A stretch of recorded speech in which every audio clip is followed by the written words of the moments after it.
আমিরে জামাতের ক্ষমা চাওয়াটা কি যৌক্তিক? আর জনাব খালেদ মহিউদ্দিনের লাইভে এসে আমিরে জামাত ক্ষমা চেয়ে কি ভুল করেছেন? সম্প্রতি বাংলাদেশের সিনিয়র সাংবাদিক জনাব খালেদ মাহমুদের যেই ঠিকানা চ্যানেল থেকে যে লাইভ অনুষ্ঠানটি হয়, সেই লাইভ অনুষ্ঠানের অতিথি হিসাবে এসেছিলেন আমিরে জামাত ডক্টর শফিকুর রহমান।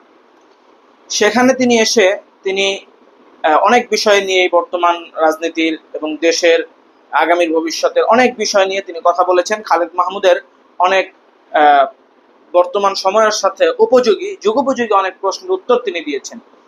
কিন্তু এর মধ্যে একটা প্রশ্ন ছিল যে ৭১ ইস্যুতে কি তারা জাতির কাছে ক্ষমা চাইবেন?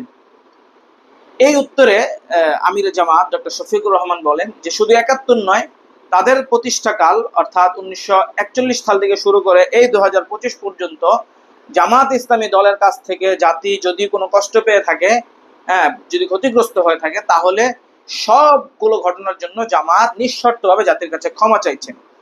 এটি বাংলাদেশ জামাত ইসলামের আমিরের মুখ থেকে এই কথাটি বের হয়েছে। এই ঘটনাটির পর থেকে একেবারে পুরো বাংলাদেশ দুই ভাগে ভাগ হয়ে গিয়েছে। এমনকি জামাতের ইসলামীর যারা সমর্থক, ভক্ত, কর্মী, তাদের মধ্যেও দুই ভাগ হয়ে গিয়েছে। কেউ কেউ মনে করছেন যে আমিরে জামাত অত্যন্ত যুগোপযোগী এবং খুব ক্ষুরধার একটা সিদ্ধান্ত গ্রহণ করেছেন এবং এটা তার রাজনৈতিক যে প্রজ্ঞা, সেই প্রজ্ঞারই বহিঃপ্রকাশ। আর অন্যদিকে অনেকে মনে করছেন যে আমিরে জামাত ক্ষমা চেয়ে ভুল করেছেন, তার এই ক্ষমা চাওয়াটা কোনোভাবেই যুক্তিসঙ্গত নয়।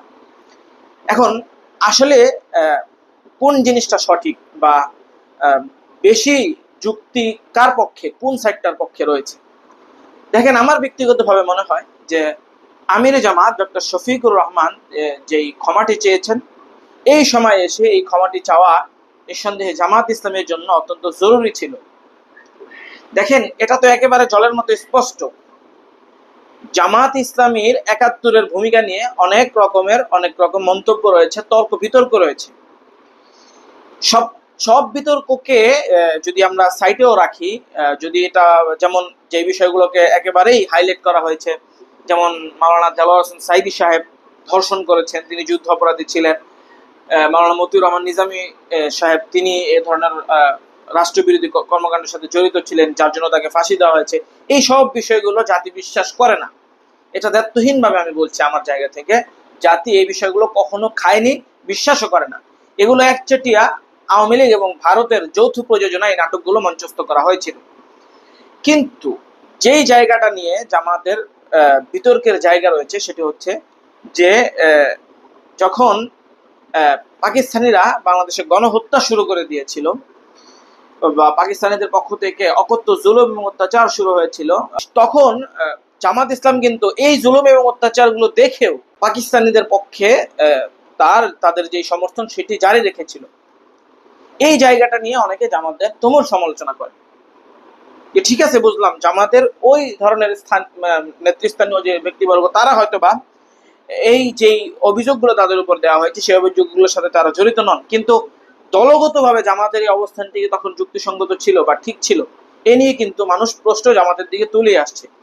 এমনকি একটা সময় জামাতের যারা মিত্র ছিল, একসাথে জামাত আন্দোলন করেছে, এমনকি এই যে জুলাই আন্দোলনও জামাত যাদের সাথে মিলে করেছে, তারাও এখন এসে জামাতকে রাজনৈতিকভাবে ঘায়েল করার জন্য এমন একটা প্রশ্ন তুলছেন যে ৭১ ইস্যুতে কি জামাত ক্ষমা চেয়েছে?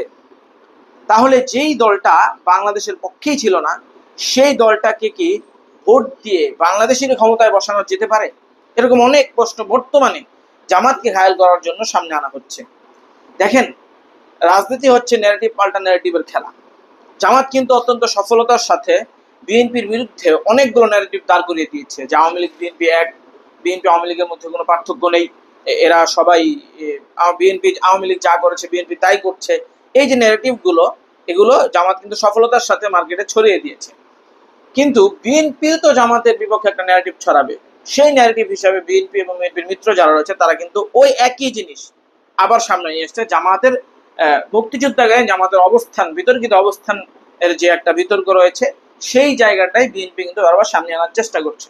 এবং জামাত বিরোধী যারা বর্তমান রয়েছে, তারা এক্ষেত্রে তারা বারবার একটা প্রশ্ন করছে, জামাত ইসলামী কি জাতির কাছে ক্ষমা চেয়েছে? দেখেন, আওয়ামী লীগের ব্যাপারেও কিন্তু সবাই এই প্রশ্নটি করছে। যে এই যে এতগুলো মানুষকে হত্যা করা হলো, একটা গণহত্যা চালানো হলো, এত বড় একটা ম্যাসাকার দেশের মধ্যে ঘটানো হলো, এই জন্য কি আওয়ামী লীগ ন্যূনতম কি অনুতপ্ত?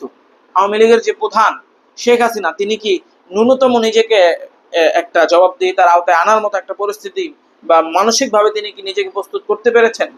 তিনি কি একটু অনুতপ্ত এই ব্যাপারটা নিয়ে? তিনি কি জাতির কাছে ক্ষমা চেয়েছেন? এই প্রশ্নগুলো কিন্তু আওয়ামী লীগের ব্যাপারে উঠছে। ৭১ ছাড়া বাংলাদেশ কিন্তু চলতে পারবে না। বাংলাদেশের ৭১ অনেক বড় একটা অর্জন।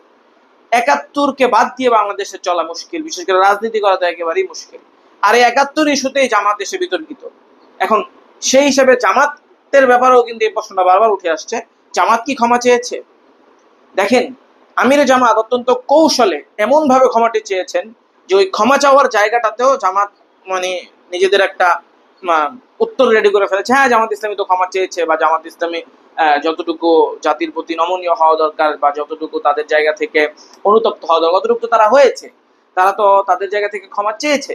তাহলে এখানে এত কথা কিসের? আর এটা তো অনেক দূরের কথা, ৭১ সালের কথা। বর্তমান পরিস্থিতিতে দেখেন জামাতের কি অবস্থা। জামাত তো সুষ্ঠুভাবে তাদের রাজনৈতিক কর্মকাণ্ড পরিচালনা করছে। বিএনপি যা যা করছে জামাত কি তা তা করছে?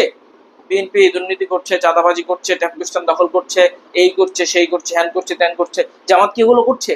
জামাত তো খুব স্বাভাবিকভাবেই তাদের রাজনীতি করছে, কোনো অপকর্মের সাথে তারা জড়িত হচ্ছে না। বিএনপির তুলনায় কম, অনেক কম, একেবারে শূন্যের কোঠায়। তাহলে একটা ভাঙা ক্যাসেটকে বারবার বাজিয়ে জামাতের সমালোচনা করার কি অর্থ হতে পারে? এই কথাগুলো কিন্তু জামাত এখন বাজারে কিন্তু ছাড়তে পারবে। তাদের উপরে যেই একটা দায়, সেই দায়টা কিন্তু তারা এখন মুক্ত হয়ে যেতে পারবে আমির জামাতের এই একটা মাত্র কথার দ্বারা। এখন এতে করে কি জামাত ক্ষতিগ্রস্ত হবে? না, জামাত কোনোভাবে ক্ষতিগ্রস্ত হবে না।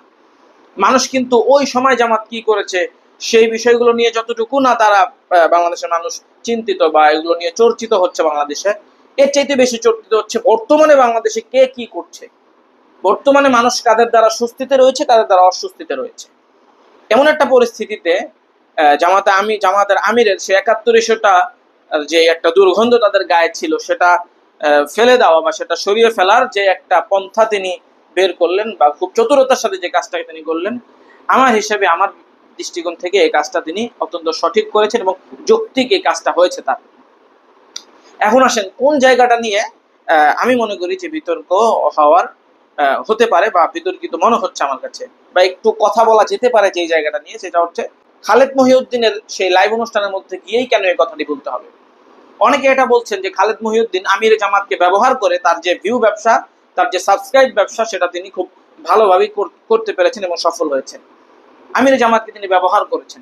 আমির জামাতের যদি এমন একটা অবস্থান নেওয়া দরকার থাকে, তাহলে সে অন্য জায়গায় তার যে ব্যক্তিগত ফেসবুক পেজ রয়েছে ভেরিফাইড, সেখানে যে তিনি এই কথাগুলো বলতে পারতেন বা এই তার যে অবস্থানটা, তার যে বক্তব্যটা, সেটা সেখানে রাখতে পারতেন। খালেদ মহিউদ্দিনের মতো একটা সাংবাদিকের লাইভ অনুষ্ঠানের মধ্যে, তার ব্যক্তিগত পেজের লাইভ অনুষ্ঠানের মধ্যে, চ্যানেলের লাইভ অনুষ্ঠানের মধ্যে এসে এই কথাটা বলার কি অর্থ হতে পারে? এটা তিনি বলে ঠিক করেননি। হ্যাঁ, এই কথাটা অনেকের কাছেই যুক্তিসঙ্গত মনে হতে পারে, বা আমার কাছে এই কথাটা ব্যক্তিগতভাবে যুক্তিসঙ্গত মনে হয় যে তিনি ওখানে গিয়ে কেন এই কথাগুলো বলবেন। তার যদি বলা দরকার হতো তাহলে তিনি নিজের জায়গা থেকেই বলতেন, নিজের যে প্ল্যাটফর্ম রয়েছে সেখান থেকে তিনি বলতেন।